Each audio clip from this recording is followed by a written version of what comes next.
Bonjour à tous. Aujourd'hui, on se retrouve pour une nouvelle vidéo et comme vous le savez sûrement déjà, la saison 2024 a touché à sa fin et nous attendons désormais qu'elle reprenne en 2025. Cependant, il reste encore plus de 2 mois avant que celle-ci reprenne et c'est donc l'heure pour moi de vous parler des transferts qui auront lieu entre la saison 2024 et 2025. Dans cette vidéo, je traiterai uniquement les principaux transferts qui ont eu lieu entre les deux saisons. Et je commencerai tout d'abord par vous parler des transferts qui ont touché les coureurs français et plus généralement les équipes françaises. Puis je parlerai des équipes étrangères et des principales équipes du World Tour.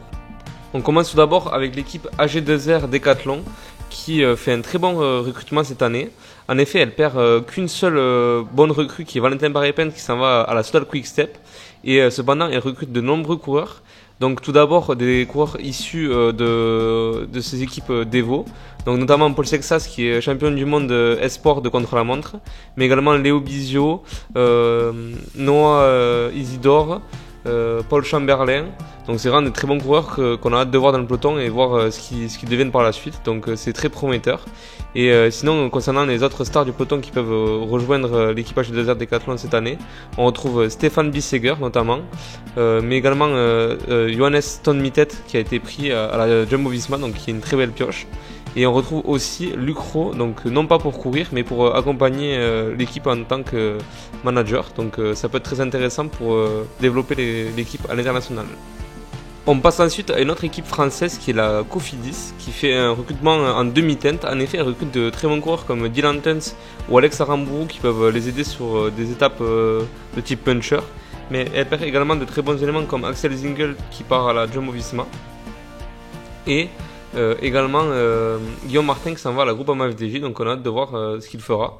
Donc c'est l'occasion pour moi de passer sur la Groupama FDJ, qui avec le recrutement de Guillaume Martin le complète en recrutant un autre coureur français qui est Rémi Cavagna, qui après une saison à la Movistar décide de revenir dans une équipe française, donc la Groupama FDJ, mais qui cependant perd une de ses pépites qui est Lenny Martinez en partance pour Bahrain Victorious. Et pour finir, côté français, on peut noter le départ d'Axel Lorenz de la formation Alpecin de Koenig vers la formation Ineos Grenadier. Donc on a hâte de voir ce que ce transfert peut donner parce que ça peut être très prometteur comme au final être une déception. Donc vraiment à voir. Et pour finir, bien sûr, Julien Alaphilippe qui quitte après tant d'années la Soudal Quick Step pour partir dans l'équipe Tudor. Et l'équipe Tudor où il retrouvera d'ailleurs Marc Hirschi qui lui aussi a décidé de faire partie de ce projet. Donc on verra ce que l'association des deux pourra faire lors de la prochaine année et voir s'ils arriveront à remporter des victoires. On peut ensuite également évoquer le très bon recrutement de la formation Red Bull Bora qui commence tout d'abord par recruter Giulio Pellizzari, donc, qui sort de la Bardiani qui a fait un très bon Giro, donc vraiment un coureur très prometteur. Ensuite, il recrute également Laurent Spiti, donc qui s'en va de la formation Groupama FDJ, donc ce qui est également un très bon recrutement. Et on retrouve également Oyer Lascano, donc en partance de la Movistar, ce qui est également un très bon recrutement, notamment sur les classiques. C'est un coureur qui est vraiment très très intéressant. Donc après, niveau départ, ils n'ont pas de très très grands coureurs qui partent, si ce n'est à noter le départ de Lennart Kamna ou de Sergio Guita, mais qui sont des coureurs qui n'ont pas eu forcément l'occasion de trop briller cette année. Donc j'espère pour eux que dans leurs nouvelles équipes, ils pourront briller. En parlant de Movistar, on peut également noter que malgré le départ de Oyer Lascano et de Alex Aramburu, ils arrivent à recruter quand même une très belle pépite du peloton international qui est Pablo Casrillo, qui s'est révélé lors de la Vuelta 2024. Donc c'est un très gros coup, donc on espère qu'il pourra vraiment progresser au sein de l'équipe Movistar et devenir un des leaders de cette équipe dans le futur. On peut également noter un très bon transfert de l'équipe Jayco Alula. En effet, il recrute le médaillé de bronze aux Jeux de Paris en VTT, Alan Etterly, qui donc passe du VTT à la route, mais qui continuera à concourir en VTT également.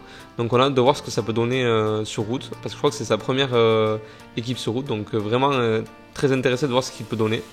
Et également le recrutement de Ben O'Connor, donc, qui part de Decathlon H2R après une année folle pour lui. Donc malheureusement pour Decathlon c'est une perte, mais hâte de voir ce qu'il fera dans une équipe qui est de sa nationalité. Donc ça va être vraiment intéressant aussi à voir. Donc j'espère qu'il pourra continuer à progresser autant qu'il l'a fait chez H2R. Cependant, l'équipe Jayco Alula perd quand même Simon Yates en tant que leader, qui s'en va donc vers la Jumbo-Visma. Donc on lui souhaite d'avoir un très beau rôle autant que là son frère Adam Yates au sein de UAE. Donc sûrement d'épauler également Jonas Vingegaard, mais pourquoi pas de pouvoir jouer sa carte perso sur certains grands tours. Donc hâte de voir ce que ça peut donner. Et plus généralement on peut dire que le mercato de Jumbo-Visma est assez calme, tout comme celui de UAE, car UAE n'a pas de grand recrutement, si ce n'est Jonathan Narvaez qui rejoint l'équipe UAE, mais également le très jeune et prometteur Pablo Torres qui a fait un très beau coup autour de l'avenir en remportant la dernière étape avec près de 4 minutes d'avance. Cependant il finit quand même deuxième, mais c'est très prometteur pour la suite, donc on a hâte de voir ce qu'il peut donner. Encore une pépite qui rejoint l'escadron UAE, donc hâte de voir ce que ça va donner.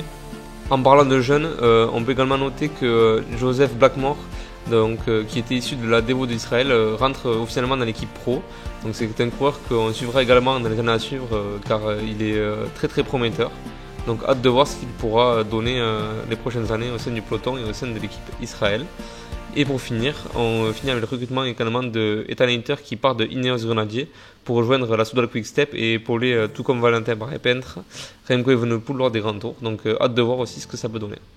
Sur ce, la vidéo touche à sa fin et je vous remercie de l'avoir suivi et j'espère qu'elle vous a plu. Et je vous dis à très bientôt pour une nouvelle vidéo. Allez, bye bye!